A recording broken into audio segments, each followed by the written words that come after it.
আসসালামু আলাইকুম viewers, পেন্টানিকাইটির graphic design intermediate 23তম ক্লাসে আপনাদের স্বাগত জানাচ্ছি। আমি কাজী নিশাত আছি আপনাদের সাথে।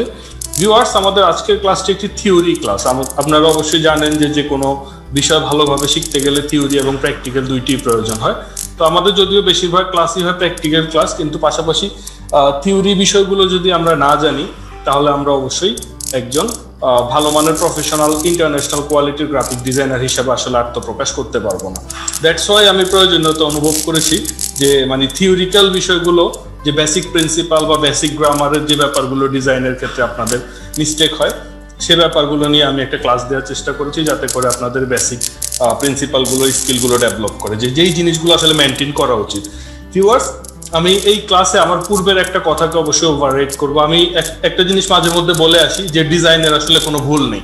ডিজাইনার যা করে তাই আসলে ক্রিয়েটিভিটি, তাই আসলে ইউনিক, তাই আসলে ডিফারেন্ট কিছু। কিন্তু তারপরেও কিছু কিছু প্রিন্সিপাল আমাদেরকে মেনটেন করতে হয়, যেটা হচ্ছে মার্কেটের সাথে সামঞ্জস্য রাখার জন্য, প্লাস আমার কাজটাকে কোয়ালিটিফুল করার জন্য। তো সেই প্রিন্সিপালগুলো ভিউয়ার্স আমরা আজকে শিখবো। তো চলুন আমরা আজকে আর কথা না বাড়িয়ে আমাদের প্র্যাকটিক্যাল কাজে চলে যাই। তো প্রথম যে জিনিসটা আমরা দেখবো সেটা হচ্ছে ব্যালেন্স অ্যান্ড অ্যালাইনমেন্ট। ব্যালেন্স এবং অ্যালাইনমেন্টের যে বিষয়গুলো আমাদেরকে শিখতে হবে। প্রথমত ব্যালেন্সের অনেকগুলো টাইপ আছে: সিমেট্রিক্যাল ব্যালেন্স, অ্যাসিমেট্রিক্যাল ব্যালেন্স, তারপর রেডিয়াল ব্যালেন্স, এরপর আছে মোজাইক ব্যালেন্স, ডিসকর্ডেন্ট ব্যালেন্স বা অফ ব্যালেন্স। এরকম আরো অনেক ব্যালেন্স আছে। তার মধ্যে প্রথম যে তিনটি আছে symmetrical balance, asymmetrical balance, radial balance. এই ব্যালেন্সগুলো বেসিক্যালি হচ্ছে ইউজ করা হয়।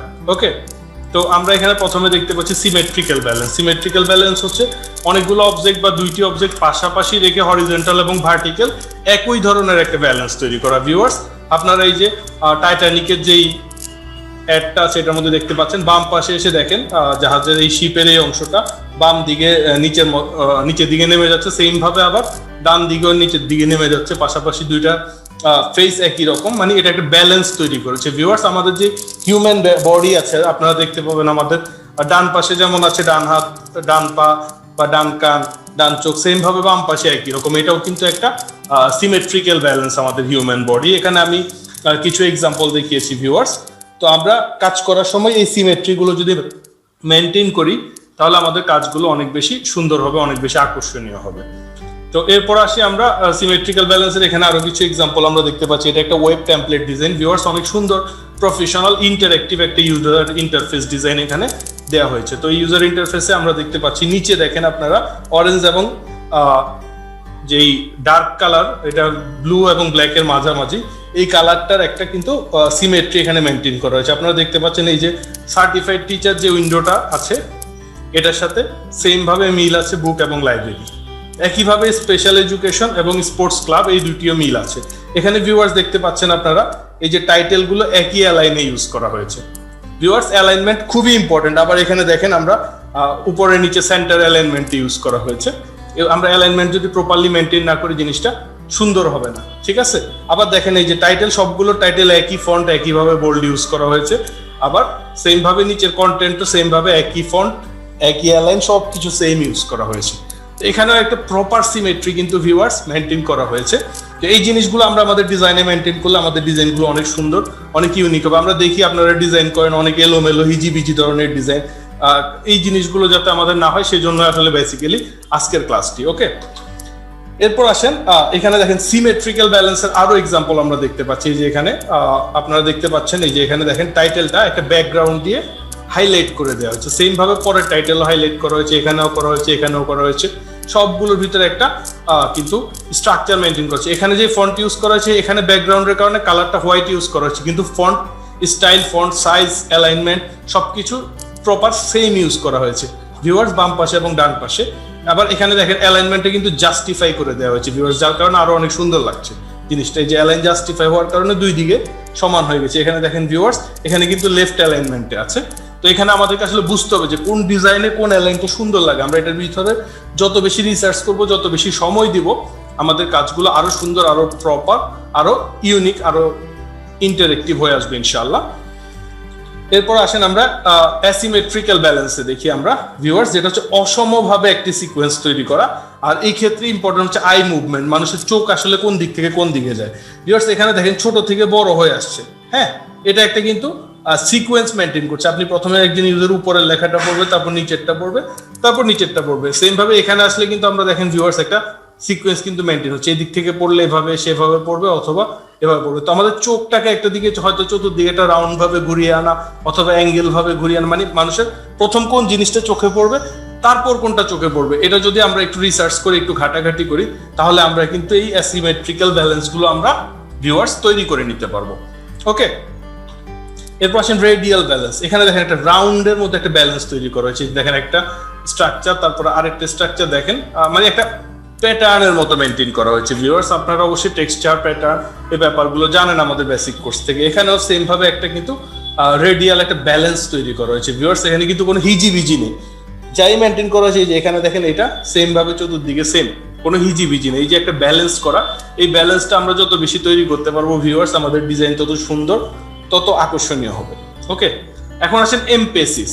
এমপেসিস বিষয়টা খুবই ইম্পর্টেন্ট ভিউয়ার্স, যে কোন জিনিসটার উপর আমরা জোর দিব, সবচেয়ে বেশি জোর দিব যেটা, সেটা সবচেয়ে হাইলাইট হতে হবে, এবং সবচেয়ে কম ইম্পর্টেন্ট যেটা, সেটা সবচেয়ে কম হাইলাইট হতে হবে। ওকে, এখন ধরেন এখানে দেখা আছে grow your business with us, এই কথাটা সবচেয়ে বেশি হাইলাইট করা হয়েছে। ওকে, এই কথাটা মানে কি, প্রথমে একজনকে বলা হয়েছে আপনার বিজনেসকে যদি আপনি ডেভেলপ করতে চান তাহলে আমাদের সাথে আপনি কাজ করতে পারেন। এখন এই যে এত লেখা তার প্রয়োজন নাই পড়ার, এই লাইনটা পড়েই কিন্তু একজন ইন্টারেস্টেড হবে যে আরে আমি আমার বিজনেসটাকে কিন্তু ডেভেলপ করতে চাই, তাহলে আমি বাকি লেখাটা পড়তে। কিন্তু প্রথমে যদি আমি এখানে এই যে সবচেয়ে কম ইম্পর্টেন্ট যেটা ফোন নাম্বার যদি প্রথমে হাইলাইট করে দিতাম বড় করে, তাহলে কিন্তু একজন ভিজিটর, যে আপনার একজন ইউজার যে আপনার ছবিটা দেখবে, সে কিন্তু ইন্টারেস্ট পাবে না জিনিসটা পড়ে, যে ফোন নাম্বার দেখে আমি কি করব। তো সেম ভাবে দেখেন এটা একটা ডার্ক ব্যাকগ্রাউন্ডের উপর লাইট কালার ইউজ করার কারণে হাইলাইট হয়েছে, বোল্ড ইউজ করার কারণে হাইলাইট হয়েছে, পাশাপাশি এখানে যে ফন্টটা ব্যবহার করা হয়েছে সেটাও কিন্তু অনেক মানে হাইলাইট, চোখে পড়ার মতো একটা ফন্ট। ওকে, তো তুলনামূলকভাবে সেকেন্ডারি ইম্পর্টেন্ট কিন্তু ইম্পর্টেন্স দেওয়া হয়েছে এই লেখাটাকে, যে we will help grow business. ঠিক আছে, যে আপনার বিজনেসকে গ্রো করার জন্য আমরা হেল্প করব। এটাও কিন্তু আবার একজনকে একটা মানে ইন্টারেস্টেড করার মতো, এটা পড়ার পরে সে আরো ইন্টারেস্টেড হবে। এর থেকে আর একটু কম ইম্পর্টেন্ট দেখেন সে এই যে ক্রিয়েটিভ, এখানে কিন্তু আলাদা আলাদা টাইটেল হবে। প্রথমে কিন্তু এই টাইটেল গুলো হাইলাইট হয়েছে, আর আমি যদি টাইটেল গুলো চিকন করে দিতাম, নিচের লেখাগুলো যদি বোল্ড করে দিতাম, তাহলে কিন্তু আমার এই জিনিসটার কিন্তু এই যে এমপেসিস মেনটেন করা হতো না। তো আমরা এই যে প্রপার যে একটা এমপেসিস, যেটা বোল্ড করা উচিত সেটা যদি বোল্ড করি, যেটা হাইলাইট করা উচিত সেটা যদি হাইলাইট করি, এই জিনিসটা আমাদেরকে আরো প্রপার করার জন্য আমাদেরকে বিভিন্ন মার্কেট প্লেসে অলরেডি এস্টাবলিশ ডিজাইনগুলোকে দেখতে হবে যে কেন এই ডিজাইনটা ভালো হচ্ছে। ওকে, এরপর আসেন কন্ট্রাস্ট। কন্ট্রাস্ট মানে হচ্ছে একটা অবজেক্টের তুলনায়, যেটা আমি একটু আগে বললাম হাইলাইট, কিন্তু দেখেন এখানে দেখেন হোয়াইট ব্যাকগ্রাউন্ডের উপর রেড কালারটা হাইলাইট হয়েছে, সেম ভাবে এখানে ব্ল্যাক ব্যাকগ্রাউন্ডের উপর হোয়াইট কালারটা হাইলাইট হয়েছে। এখানে সেম ভাবে হিউম্যান বডিটা হাইলাইট হয়েছে, এখানেও হিউম্যান বডিটা হাইলাইট হয়েছে। এটাই আসলে বেসিক্যালি কার উপর কাকে মানাচ্ছে, এটার উপর আমি সামনে আরো কথা বলবো।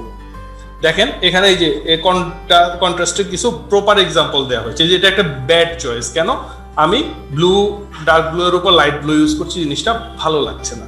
সেম ভাবে আমি যখন গ্রিনের উপর, রেড এর উপর গ্রিন ইউজ করছি, এটা একদম খ্যাত বাংলা স্টাইলের একটা ডিজাইন হয়েছে, বাজে ডিজাইন।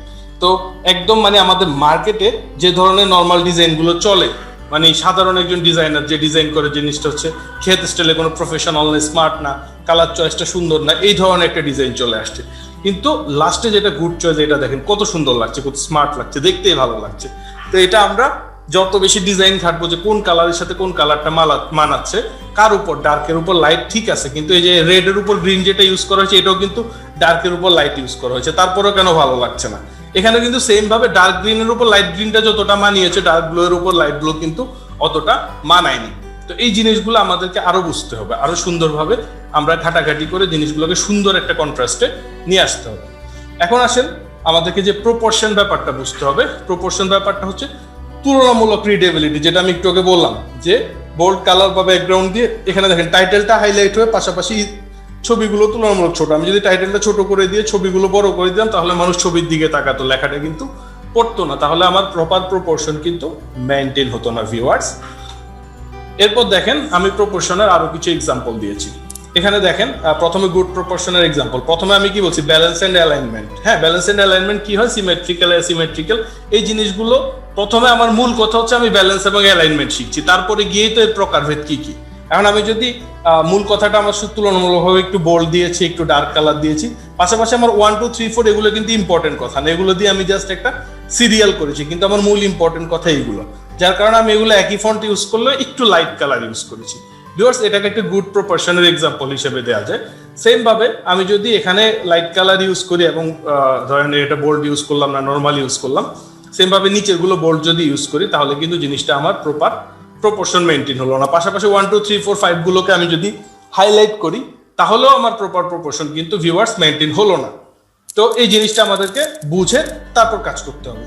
ওকে, এরপর আসেন কালার। কালারের মধ্যে দেখেন আমি এখানে কিছু গুড কালারের এক্সাম্পল দিয়েছি। দেখেন এই যে এই কালারটার উপর এই কালারটা কত সুন্দর মানিয়েছে, কিন্তু সেম ভাবে এটা কিন্তু মানায়নি। আবার দেখেন এই যে ইয়েলো কালারের উপর ব্লুটা কত সুন্দর মানিয়েছে, সেম ভাবে এই পিঙ্ক কালারটা কিন্তু মানায়নি। এই এক্সাম্পল গুলো আপনারা দেখলে যে দেখেন এগুলো কিন্তু দেখা যাচ্ছে না, বোঝা যাচ্ছে না।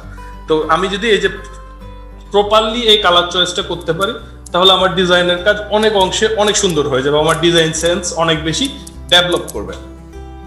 এখন দেখেন এখানে আমি একটা কন্টিনিউটির এক্সাম্পল দিয়েছি ভিউয়ার্স। এই যে দেখেন এখানে যে সে হাত দিয়ে বার্গারটা নিচ্ছে, এটা আর এটা কিন্তু সেম ডিজাইন, জাস্ট একটু সামান্য চেঞ্জ করা হয়েছে। এখানে দেখেন মানুষের চোখ কোথায় পড়বে, প্রথমে হাত থেকে এসে সিরিয়ালি বার্গারটার উপর চোখ পড়বে, চোখ পড়লেই কিন্তু সেই লেখাটা পড়বে দ্য বেস্ট বার্গার, ঠিক আছে? কিন্তু সেম ভাবে এই ডিজাইনটিতে গিয়ে দেখতে পাচ্ছেন আপনারা হাত থেকে এসে বার্গারটার উপর চোখ পড়বে, তারপর কি ডিজাইন শেষ, এখানে আর কিছু নাই। তাহলে কি হচ্ছে, আমার কন্টিনিউটি কিন্তু মেনটেন হচ্ছে না। সে উপরের দিকে গিয়ে এই লেখার দিকে তাকানো, সে এই দিকে তাকাবে না এই দিকে তাকাবে, তার তো একটা কনফিউশনের ব্যাপার আছে, আমরা কিন্তু তাকে কনফিউজ করে দিচ্ছি, ঠিক আছে? তো এবার নিচে দেখেন এখানে কিন্তু একটা আমার টোটাল ডিজাইনটার মধ্যে কিন্তু অনেকগুলো রাউন্ড ইউজ করা হয়েছে, দেখছেন রাউন্ড শেপ, এগুলো রাউন্ড, এই টোটালটা রাউন্ড। রাউন্ডের যে একটা স্ট্রাকচার তার মাঝখানে কিন্তু আমি এখানে সোশ্যাল আইকন গুলো রাউন্ড দিয়েছি, এটা একটা ব্যালেন্স, একটা কন্টিনিউটি মেনটেন হয়েছে। সেম ভাবে এখানে যখন আমি একটা রেডিয়াল রেক্টেঙ্গেল ইউজ করেছি, এখানে কিন্তু আমার ওই ব্যালেন্সটা, ওই কন্টিনিউটিটা মেনটেন হয়নি ভিউয়ার্স। তো এই ব্যাপারগুলো আমাদেরকে বুঝতে হবে, ঠিক আছে? একটার সাথে একটা কালারের যে একটা মিল ভিউয়ার্স, এখানে দেখেন আবার এখানে রেড কালারটা আছে, এই রেড কালারটা এসে কিন্তু আমার এখানে কালারে চলে আসছে, ঠিক আছে? এখানে একটা ইয়েলোর একটা টাচ আছে, এটাও এখানে এসে একটা ইয়েলোর টাচ আছে, এটাও কিন্তু একটা মিল আছে ভিউয়ার্স। এই মিলগুলো আমরা যদি ইউজ করি তাহলে আমাদের ডিজাইনগুলো কিন্তু সুন্দর হবে। এবার আসেন হোয়াইট স্পেস। আমরা যদি এরকম হিজিবিজি করে লিখি, যার মাঝখানে একটা লাইনের সাথে আরেকটা লাইনের গ্যাপটা প্রপারলি মেনটেন না হয়, সাইডে যদি আমাদের পারফেক্ট গ্যাপ যদি মেনটেন না হয়, তাহলে কিন্তু আমরা প্রপার ডিজাইনটা করতে পারবো না। এই জন্য আমাদের হোয়াইট স্পেসের প্রতিও একটু জোর দিতে হবে। তো ভিউয়ার্স, আমাদের আজকের যে ব্যাপারগুলো, মানে বেসিক ডিজাইনের যে বেসিক প্রিন্সিপালগুলো আমরা জানলাম, এই প্রিন্সিপালগুলো মেনটেন করে আমি একটা ডিজাইন করার জন্য আপনাদেরকে হোম টাস্ক দিয়ে দিচ্ছি। পাশাপাশি আপনাদের আমি যে এই ডিজাইনগুলো দেখিয়ে আপনাদেরকে ক্লাস ফাইলটা তৈরি করে দেখালাম, সেই ডিজাইনগুলো আপনাদের ক্লাস ফাইলে দেওয়া থাকবে, পাশাপাশি প্রেজেন্টেশনটাও দেওয়া থাকবে। তো ভিউয়ার্স, আজকে এতটুকুই। Thank you everybody, thank you so much. আসসালামু আলাইকুম।